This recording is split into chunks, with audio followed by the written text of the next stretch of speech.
More problems for the MAX plane, the 737 MAX and Boeing. Sources are telling CNN another flaw has been found on the grounded aircraft. News that sent the shares sliding by more than 2%. They're off just about 1.9 now. The latest defect apparently found in the plane's computer system could push the aircraft's nose down, and in doing so will require some modifications. That will delay the jet's return to service after being grounded in March. 2 fatal crashes led to the planes being put on the ground. Mary Schiavo is the former Inspector General at the US Department of Transportation, an aviation attorney, and she has pending lawsuits against Boeing. She joins me now from Charleston in South Carolina. This latest, it's a processor, microprocessor, that if it goes wrong or if there's a fault, effectively does the same thing as MCAS would have done. It pushes the nose down. How come they're just discovering it now?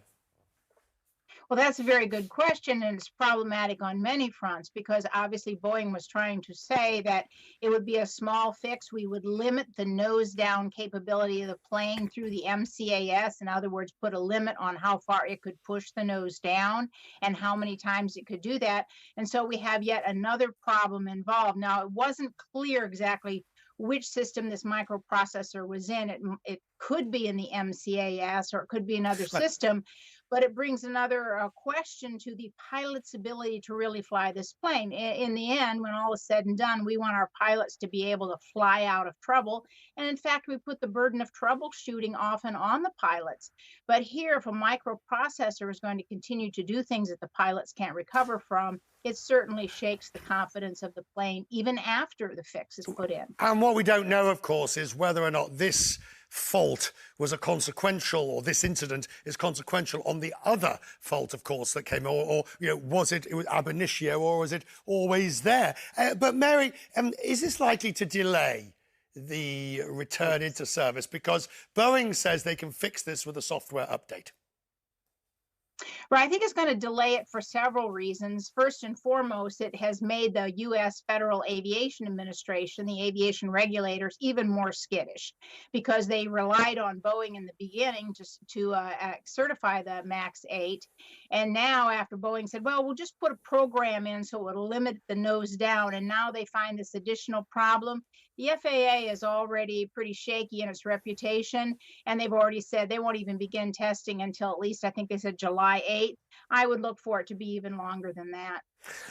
For Boeing, and again, I ask this wary of the fact that you are suing or involved with right. clients who are litigating against Boeing.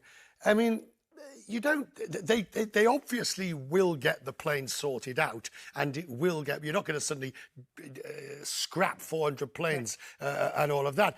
But it does beg the question, will the MAX be forever sullied? Is it going to have to be rebranded?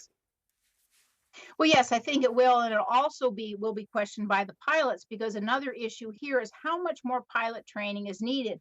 Now, with the additional problem with this microprocessor, pilots will also be very suspect and say, wait a minute, I don't want to get back in this plane with an hour on an iPad. I want some actual hands-on simulator training, and of course, the simulators are suspect. But does it, I mean, is it that different if you do have to put them through the sim? Yeah, I mean, you know, since it's a new aircraft, therefore you're only putting a few through at each time as each new aircraft joins the fleet. It's not as if you know, for an airline, is it that much of an inconvenience? That's a great point. You would think not, and particularly what has happened. But since that was one of the major selling points of the 737 MAX 8, that you did not need this lengthy additional training, it will be an economic consideration. And I think that it does play in here because that was one of the selling points.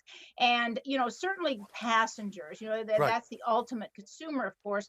They aren't allowed under United States law. If they don't like the plane, you say you very carefully book yourself away from 737 MAX 8s, and you get to the gate and you go, oh, well, there sits a 737 MAX 8.